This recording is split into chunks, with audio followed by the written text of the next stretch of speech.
भारत माता की, भारत माता की, जय भारत माता की. నా ఆంధ్ర కుటుంబ సభ్యులందరికీ नमस्कारम. मैं नुकालम्मा देवी को प्रणाम करता हूं. कल अल्लूरी सीताराम राजू जी की पुण्यतिथि है. 2 वर्ष पहले भीमावरम में मुझे उनकी प्रतिमा के अनावरण का सौभाग्य मिला था. मैं आज अनकापल्ली की धरती से उन्हें अपनी श्रद्धांजलि देता हूं. నేను ముందుగా నూకాలమ్మ తల్లికి ప్రణామాలు తెలియజేస్తున్నాను. రేపు అల్లూరి సీతారామరాజు గారి పుణ్యతిథి వర్ధంతి. నేను 2 సంవత్సరాల క్రితం భీమవరంలో ఆయన విగ్రహాన్ని ఆవిష్కరించే సౌభాగ్యం కలిగింది. ఈరోజు నేను అనకాపల్లి భూమి నుండి ఆయనకి శ్రద్ధాంజలి ఘటిస్తున్నాను. साथियों, मैं सबसे पहले आपकी क्षमा मांगता हूं क्योंकि मुझे 6:15 बजे टेक ऑफ करना है, तो चंद्रबाबू जी मेरे जाने के बाद बोलेंगे और हम सब उनको सुने बिना जाएंगे नहीं. అందరూ కూడా ముందుగా నన్ను క్షమించాలి. నేను 5:45కి ఇక్కడి నుంచి వెళ్ళిపోవాలి. నేను వెళ్ళిపోయిన తర్వాత మీ అందరూ కూడా ఇక్కడే ఉండాలి. మన ప్రియతమ నేత చంద్రబాబు నాయుడు గారి యొక్క మాటలు మీరందరూ వినాలని మీ అందరికీ విజ్ఞప్తి చేస్తున్నాను. साथियों, अनकापल्ली में बेल्लम और तेलुगु दोनों की अद्भुत मिठास है. 4 जून को ये मिठास और बढ़ने वाली है. आंध्र प्रदेश में एनडीए की सरकार बनेगी और दिल्ली में भी एनडीए का परचम लहराएगा. डबल इंजन सरकार यहां के विकास को नई ऊंचाई पर ले जाएगी. మిత్రులారా, అనకాపల్లిలో బెల్లం మరియు తెలుగు భాష 2 అద్భుతమైనవి, మధురమైనవి. జూన్ 4వ తారీఖున ఈ తీయదనం మరింతగా పెరగబోతుందని మీకు తెలియజేస్తున్నాను. ఆంధ్రప్రదేశ్లో ఎన్డీఏ ప్రభుత్వం వస్తుంది. అలాగే ఢిల్లీలో కూడా ఎన్డీఏ ప్రభుత్వం జెండా రెపరెపలాడబోతుంది. ఈ యొక్క డబుల్ ఇంజిన్ ప్రభుత్వం అభివృద్ధి కొత్త ఎత్తులకు తీసుకెళ్తుంది. साथियों, ये पहला चुनाव है जो विकसित आंध्र प्रदेश, विकसित भारत के विश्वास पर लड़ा जा रहा है. आज भारत दुनिया की 5th लार्जेस्ट इकोनॉमी है. आज भारत चंद्रमा के दक्षिण ध्रुव पर पहुंचने वाला पहला देश बना है. आज पूरी दुनिया में भारत का सम्मान बढ़ा है. ये गौरव हर भारतवासी का सीना गर्व से चौड़ा कर रहा है. हमारे आंध्र प्रदेश से तो बड़ी संख्या में प्रवासी भारतीय बाहर रहते हैं.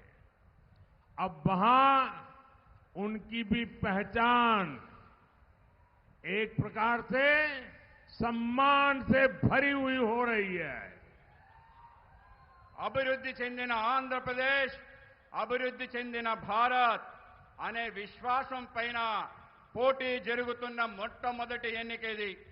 ఈరోజు భారత్ ప్రపంచంలోనే 5వ అతిపెద్ద ఆర్థిక శక్తిగా ఆవిర్భవించింది. ఈరోజు చంద్రమండలం దక్షిణ ధ్రువంపై మొట్టమొదటిసారి చేరిన దేశంగా భారతదేశం అవతరించింది. ఈరోజు మొత్తం ప్రపంచంలోనే భారతదేశం యొక్క గౌరవం పెరుగుతుంది. ఈ గౌరవం ప్రతి భారతీయుడు ఛాతీ గర్వంతో ఉప్పొంగేలా చేస్తుంది. మన ఆంధ్రప్రదేశ్ నుండి అనేక మంది ప్రవాస భారతీయులు అధిక సంఖ్యలో బయట నివసిస్తున్నారు. ఇప్పుడు అక్కడ వాళ్ళకి గుర్తింపు గౌరవం దక్కుతుంది.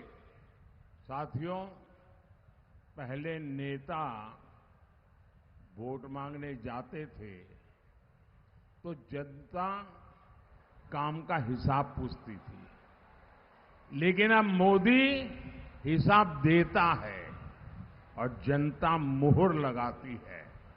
यहां अनकापल्ली से आनंदपुरम तक 6 लेन का हाईवे बना है. रायपुर विशाखापट्टनम एक्सप्रेसवे का निर्माण हो रहा है. 2014 तक आंध्र प्रदेश में 4000 किलोमीटर नेशनल हाईवे थे. आज करीब करीब 9000 किलोमीटर हाईवेज आंध्र प्रदेश में है.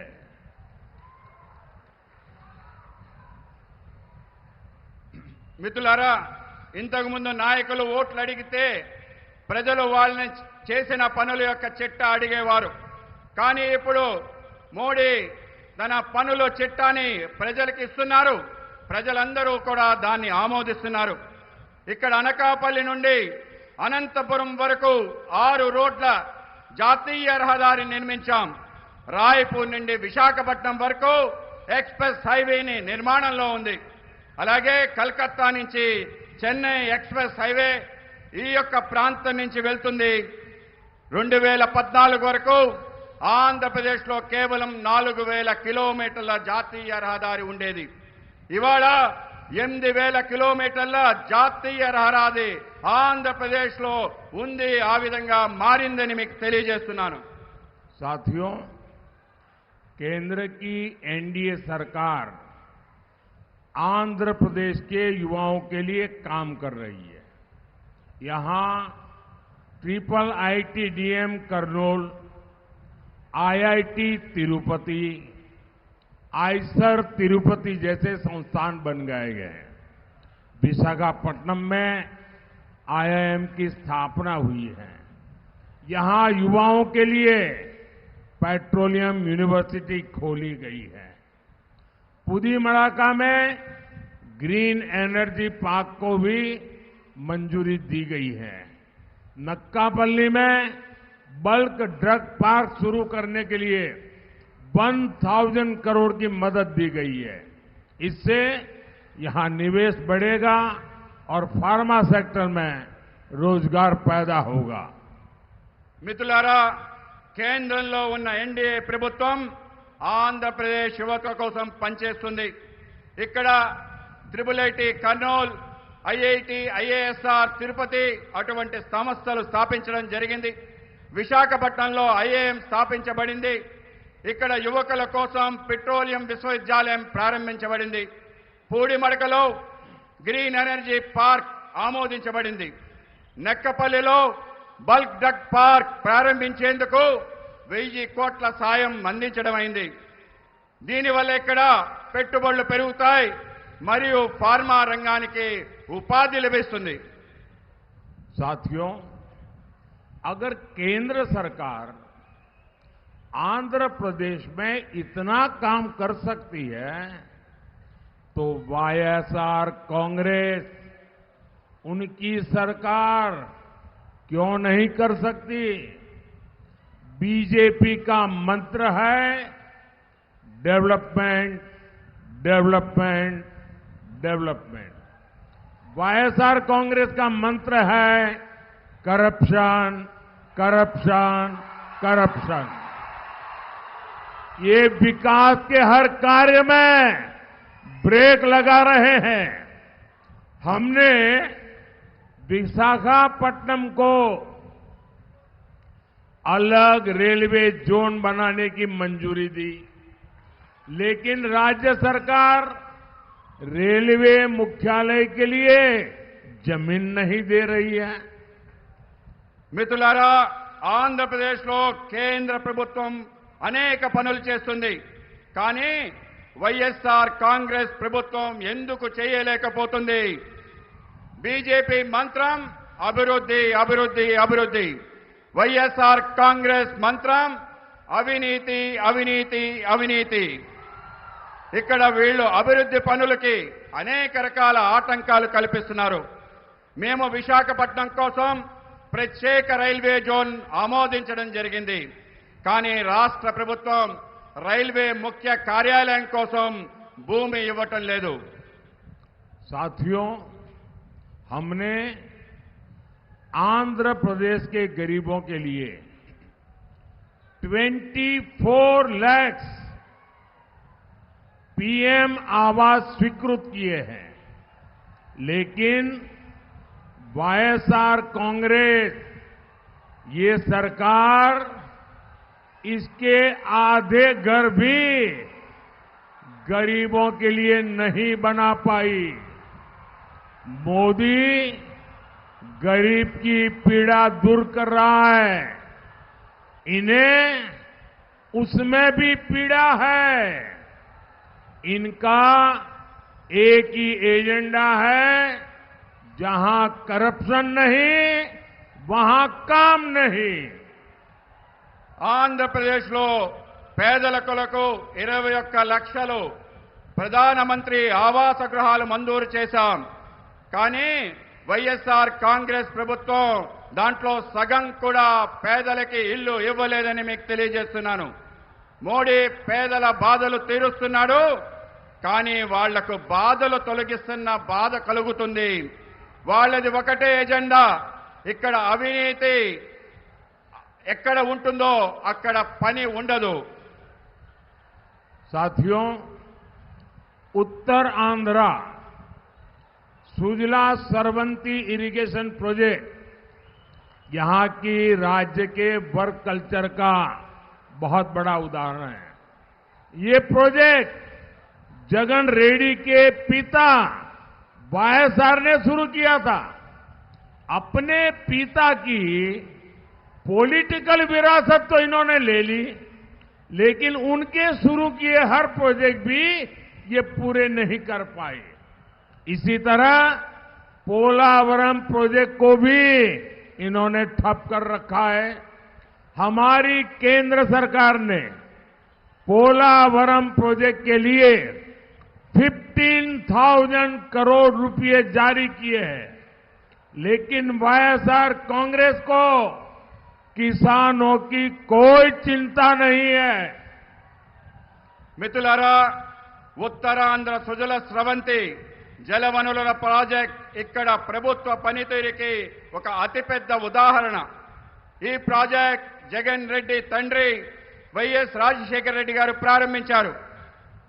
ఆయన వారి తండ్రి రాజకీయ వారసత్వాన్ని తీసుకున్నారు, కానీ ఆయన ప్రారంభించిన ప్రాజెక్టులు కూడా పూర్తి చేయలేకపోయారు. అదేవిధంగా పోలవరం ప్రాజెక్ట్ కూడా అడ్డుకుంటున్నారు. మా కేంద్ర ప్రభుత్వం పోలవరం ప్రాజెక్ట్ కోసం 15,000 కోట్ల రూపాయలు మంజూరు చేయడం జరిగింది. కానీ వైఎస్ఆర్ ప్రభుత్వానికి రైతుల గురించి పట్టింపే లేదు.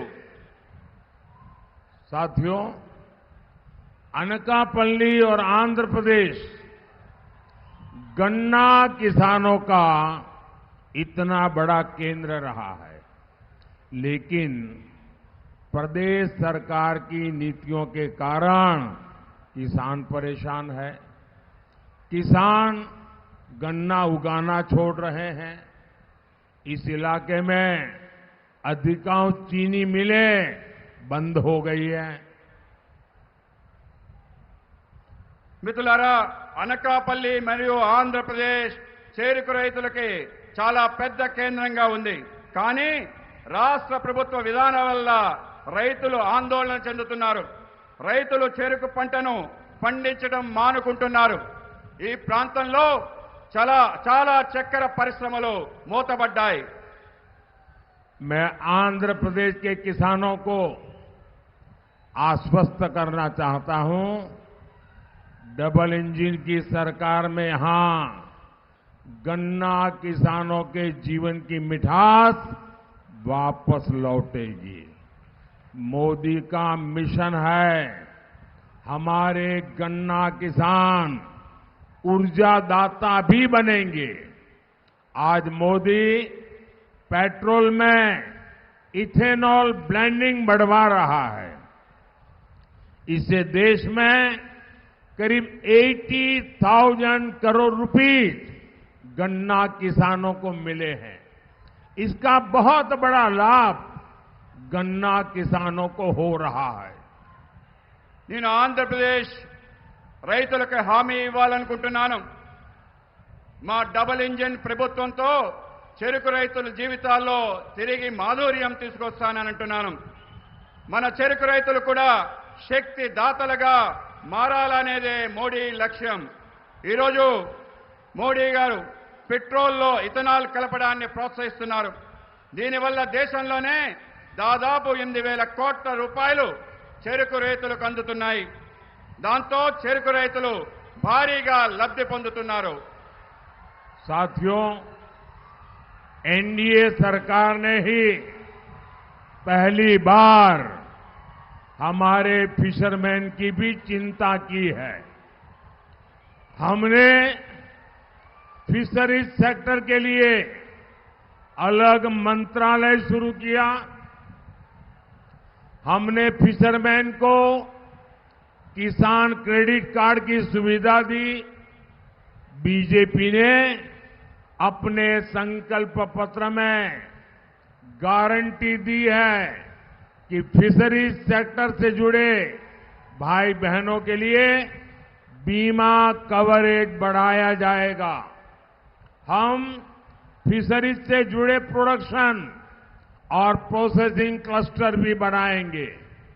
हम फिशरमैन की आय बढ़ाने के लिए ऑर्गेनिक सीवीड की खेती को भी बढ़ावा देंगे। మిత్రులారా, ఎన్డీఏ ప్రభుత్వం తొలిసారిగా మత్స్యకారుల కోసం ఆలోచించింది. మేము మత్స్యకార రంగాని కోసం ప్రత్యేకమైన మంత్రిత్వ శాఖని ప్రారంభించాం. మేము మత్స్యకారులకు కిసాన్ క్రెడిట్ కార్డ్ సౌకర్యాన్ని కల్పించాం. మత్స్యకార రంగంలో అనుబంధం ఉన్న మత్స్యకార సోదరమణులకు బీమా పరిధిని పెంచాం. బీజేపీ మేనిఫెస్టోలో మోడీ గ్యారంటీలో హామీ ఇచ్చాం. మేము మత్స్యకార రంగానికి అనుబంధం ఉన్న ఉత్పత్తి మరియు ప్రాసెసింగ్ క్లస్టర్ను సృష్టిస్తున్నాం. మేము మత్స్యకారుల ఆదాయం పెంచేందుకు సేంద్రియ సీవీడ్ సాగును కూడా ప్రోత్సహిస్తున్నాం. साथियों, आज आंध्र प्रदेश के लोग कह रहे हैं कांग्रेस गई, वाईएसआर कांग्रेस आई, लेकिन फायदा कुछ नहीं हुआ। कांग्रेस हो या वाईएसआर कांग्रेस, दोनों की एक ही पहचान है। इनकी पहचान है बेलगाम भ्रष्टाचार। इनकी पहचान है माफिया राज। बगल में ही कर्नाटका में कांग्रेस को कुर्सी मिली है, वहां टैंकर माफिया, लैंड माफिया सरकार चला रहे हैं। यहां आंध्र प्रदेश में भी सैंड माफिया, लैंड माफिया और शराब माफिया का राज चल रहा है।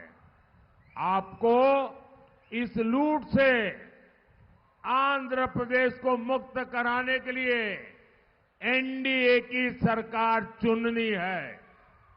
మిత్రులారా, ఈరోజు ఏపీ ప్రజలు అంటున్నారు కాంగ్రెస్ పోయింది, వైఎస్ఆర్ కాంగ్రెస్ వచ్చింది, అయినా ఏమీ ప్రయోజనం లేదని. కాంగ్రెస్ అయినా వైఎస్ఆర్ కాంగ్రెస్ అయినా ఇద్దరికి ఒకటే గుర్తింపు. వాళ్ళ గుర్తింపు హద్దులు లేని అవినీతి. వాళ్ళ గుర్తింపు మాఫియా రాజ్యం. మన పక్క ఉన్న కర్ణాటకలో కాంగ్రెస్ సీటేసి కూర్చుంది. అక్కడ ట్యాంకర్ మాఫియా, భూ మాఫియాతో ప్రభుత్వాన్ని నడుపుతున్నారు. ఇక్కడ ఏపీలో కూడా ఇసుక మాఫియా, భూ మాఫియా, మద్యం మాఫియాతో రాజ్యం నడుపుతున్నారు. ఈ దోపిడీ నుంచి ఆంధ్రప్రదేశ్ని విముక్తి చేసేందుకు మీరు ఎన్డీఏ ప్రభుత్వాన్ని ఎన్నుకోవాలి. साथियों, कांग्रेस और वाईएसआर कांग्रेस दोनों ने तुष्टीकरण की राजनीति से आंध्र प्रदेश की संस्कृति को बहुत नुकसान पहुंचाया है। कांग्रेस ने तो अयोध्या में राम मंदिर का खुला बहिष्कार किया था। आज आंध्र प्रदेश में मंदिरों को नुकसान पहुंचाया जा रहा है। मैं आपको विश्वास दिलाता हूं, एनडीए सरकार आएगी और आंध्र प्रदेश की संस्कृति पर हो रहे हमलों पर भी लगाम लगाएगी। మిత్రులారా, కాంగ్రెస్ మరియు వైఎస్ఆర్ కాంగ్రెస్ రెండు కూడా సంతుష్టీకరణ రాజకీయాల కారణంగా ఆంధ్రప్రదేశ్ సంస్కృతిపై పెద్ద ఎత్తున నష్టం చేకూరుతుంది. కాంగ్రెస్ అయోధ్యలో రామమందిర ఆహ్వానాన్ని బహిరంగంగా తిరస్కరించింది.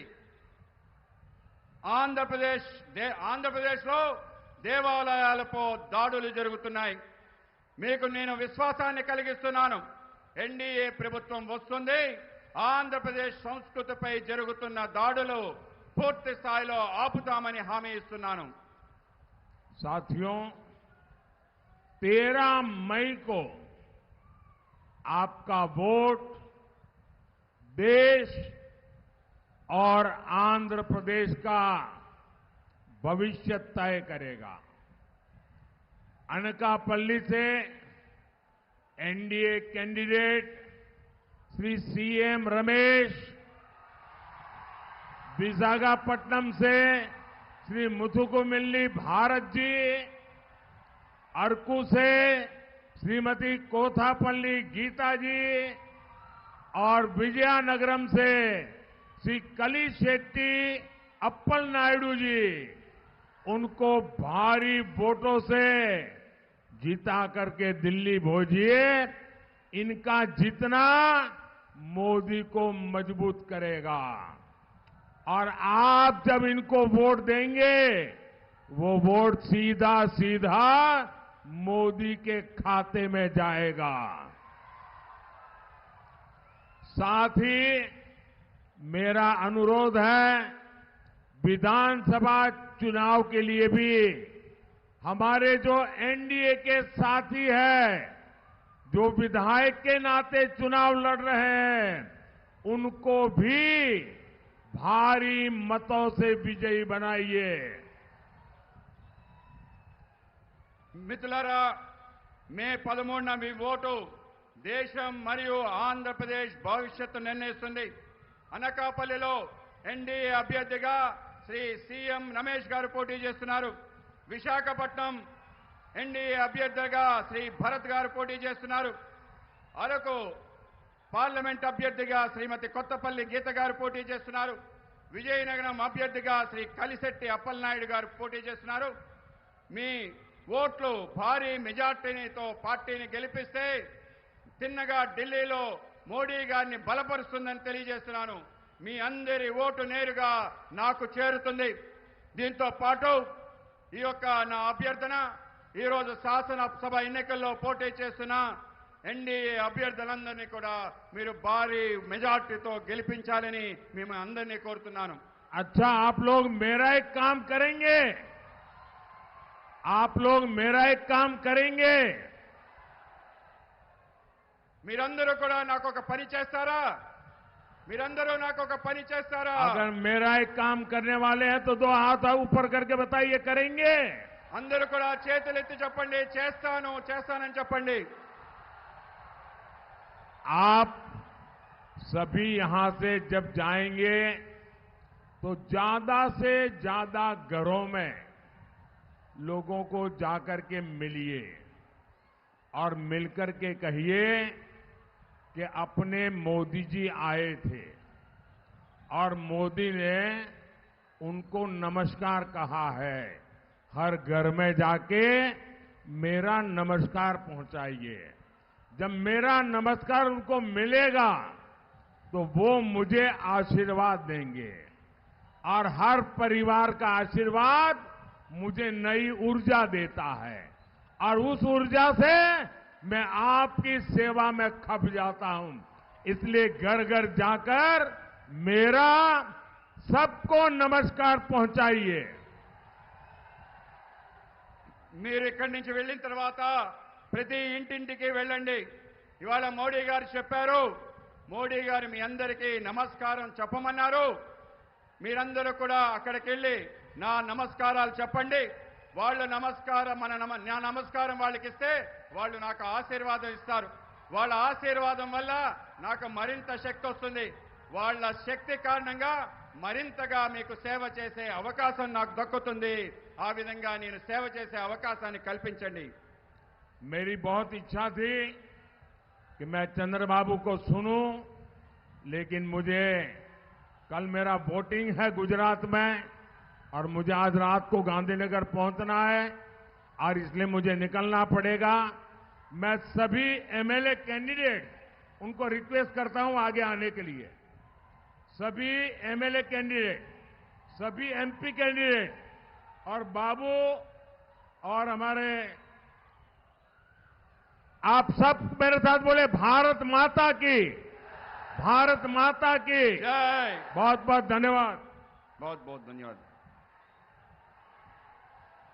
भारत माता की जय, भारत माता की जय।